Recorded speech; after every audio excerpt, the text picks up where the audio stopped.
Hi, I'm Edward O'Neill, and I'd like to welcome you to week 3 of the Science of Learning. The topic this week is theories of learning. This week you'll learn about big ideas about how learning happens, and you'll also have the opportunity to practice some of the skills you need to understand problems that could be solved with instruction, skills like interviewing and observation.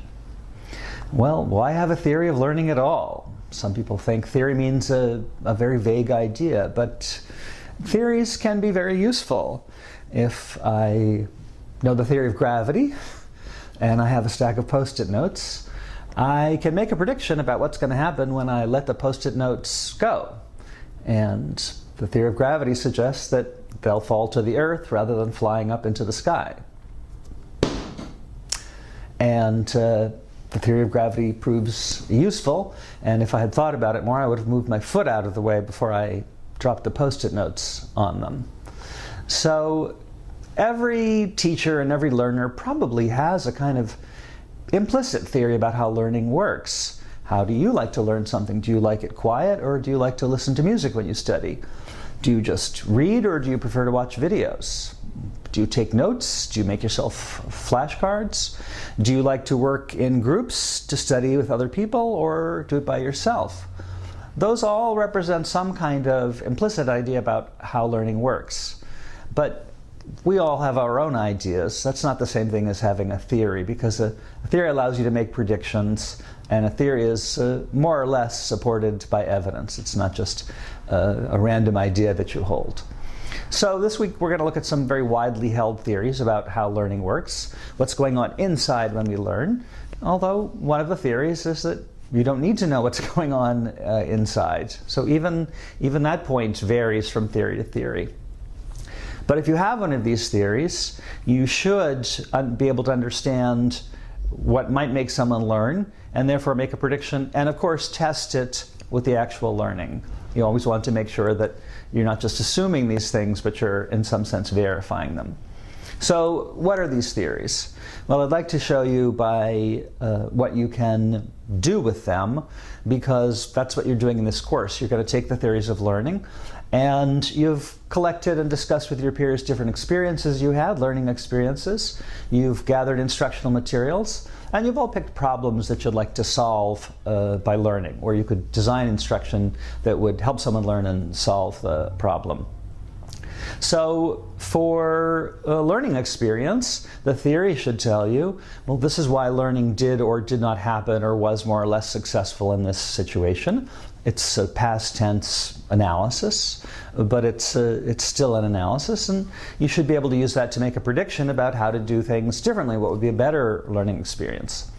For instructional materials, they all have some assumption about how learning works. What happens if that assumption is wrong, or you disagree with it? The learning materials might not be as effective because our theory of learning is not accurate, at least with a particular group of learners.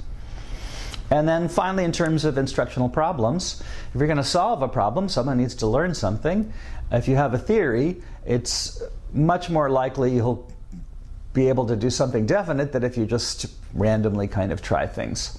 And this is where interviewing and observation comes in, is you can interview the learners to find out what their experiences are, to see if the learning is working, and you can observe them too. Even before the learning happens, you can interview and observe to see how the problem could be solved with instruction. So I'd like to introduce the major theories by talking about 4 college courses that I personally either took or visited. Some of them worked well for me, and they didn't work well for others, and some of them were kind of a mixed bag for me. And one course is from each of my 4 years in college: first year, second year, third year, fourth year. So the first year course was an introduction to theater.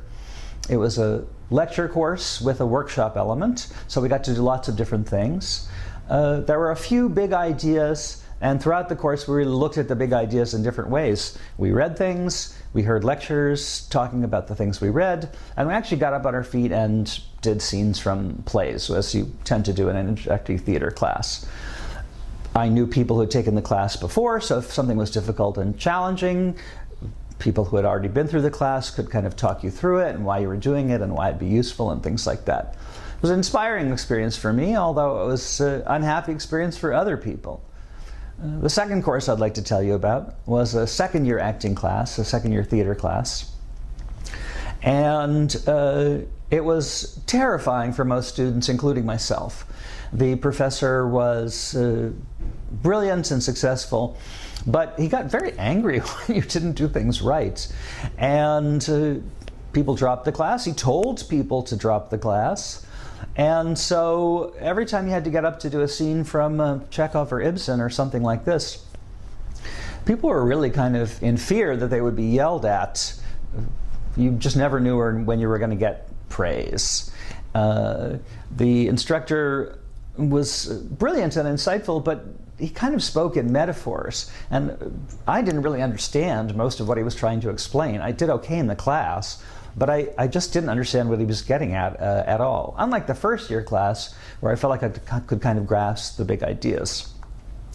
I visited a third year acting class where the professor was very different. He was very kind, very quiet, and he gave the students things to do. He talked to them about, well, there are 4 different kinds of things you can do when you're rehearsing, and he would ask them, what did you do? And then based on what he saw, he would make a suggestion, and they would take the scene that they had rehearsed and acted for the class and go and work on it some more, so people got an opportunity to improve.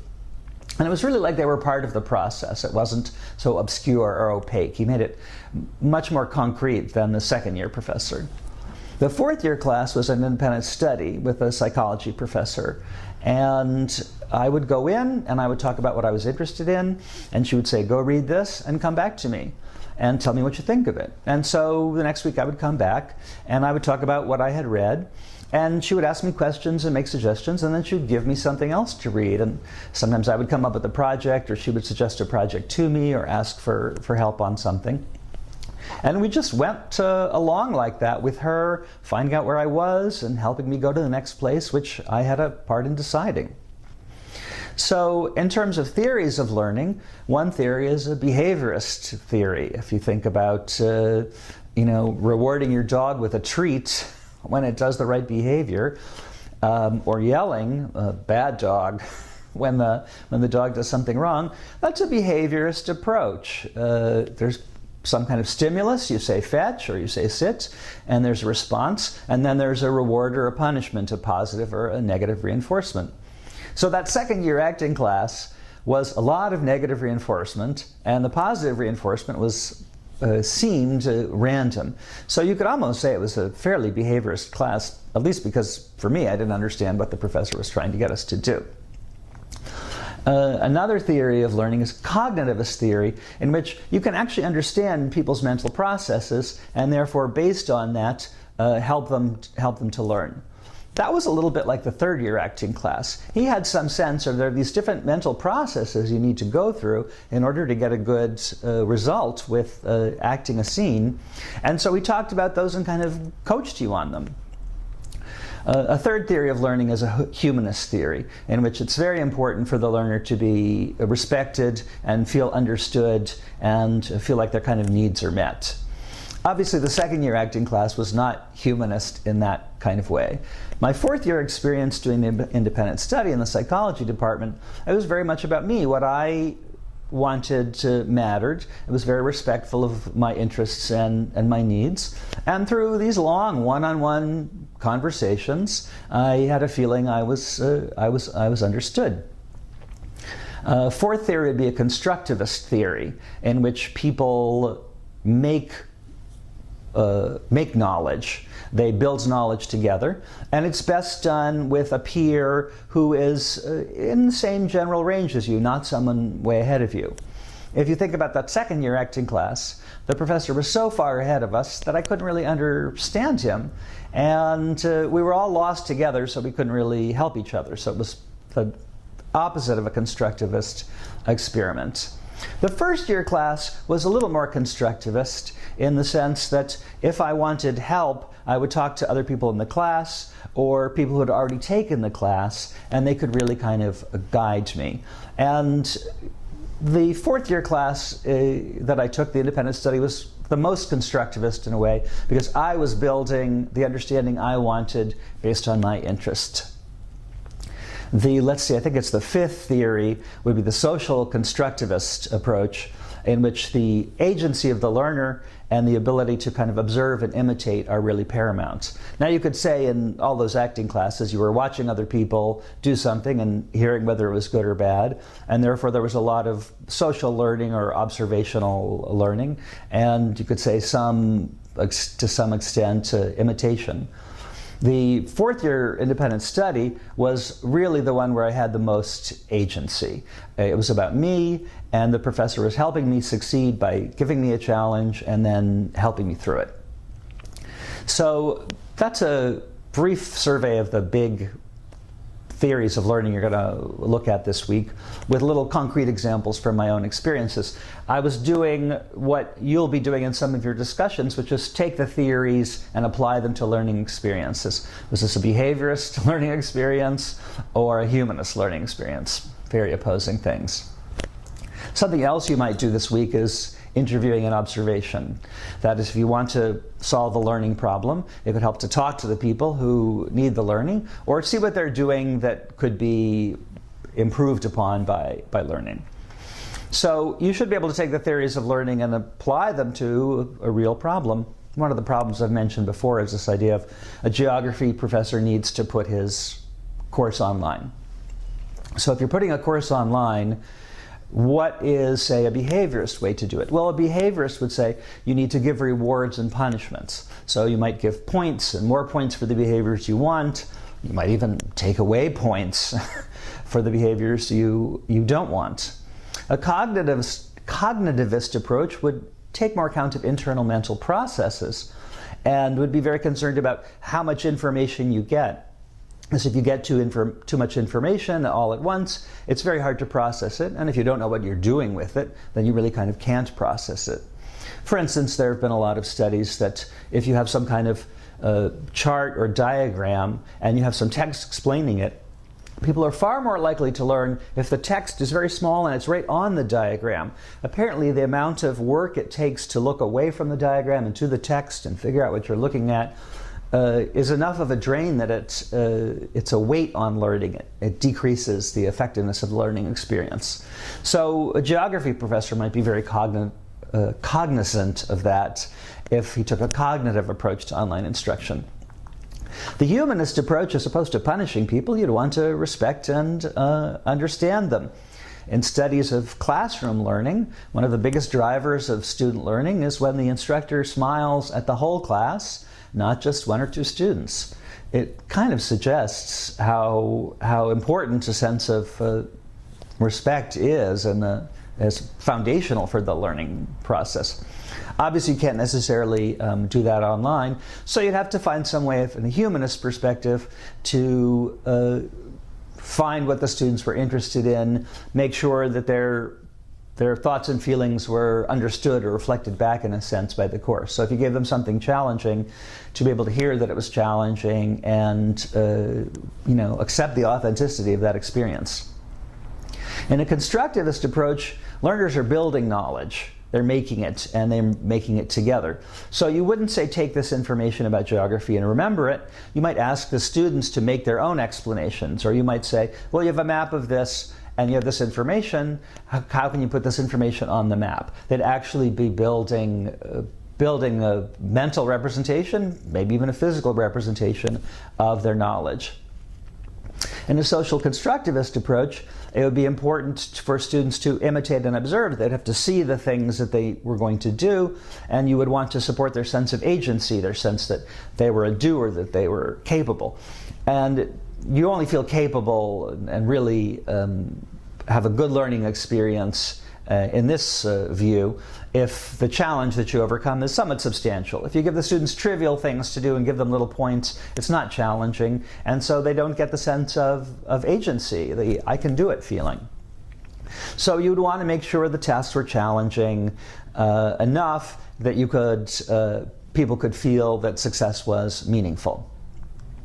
In terms of understanding this instructional problem, before you even got started, you might want to interview and observe students who were currently taking the class, or if the class were already running and you were redesigning it, you might want to look at the students' online behavior. You might want to talk to them. You might say take the high-performing students and the low-performing students and interview those to try and kind of contrast those experiences. Excuse me, since you can't do a controlled experiment, you have to look at the learners that you have. So if you're a behaviorist looking for information,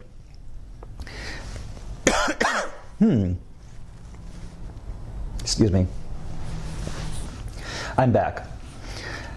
So if you're trying to help a geography professor put a course online, the theory of learning would determine what kind of information you wanted. If you were interviewing people, you might talk to the high-performing students and the low-performing students, or talk to students across a range to see if you can correlate the information you get with how successful they are in the course. If you're a behaviorist, you might think, well, I want to give people rewards and punishments, so you might try and find out by interviewing them what they considered something beneficial and something negative. If you were a cognitivist, you might interview people to find out what mental processes that they were using. What did successful students do? What were their kind of study habits and work habits? Did they look at different materials? What made their learning more successful in terms of thinking and thought processes? If you were a humanist, you might look at how the professor treated the students. You might do that with observation. Was the professor very respectful to all the students? Do students feel listened to? Or does this professor, say, not take questions or things like this? From the social constructivist perspective, you might think, well, they're building their learning together, they're building their knowledge together. What are social interactions among students? Do students who are successful in the course interact more, whereas people who study by themselves perhaps perform less well? You might go and observe to see these rewards. You might, in observing students, see when students are getting stuck. From a cognitive perspective, are they having information overload? You might ask to see the students' notes, either from the cognitive perspective or the constructivist perspective. How are they building their understanding?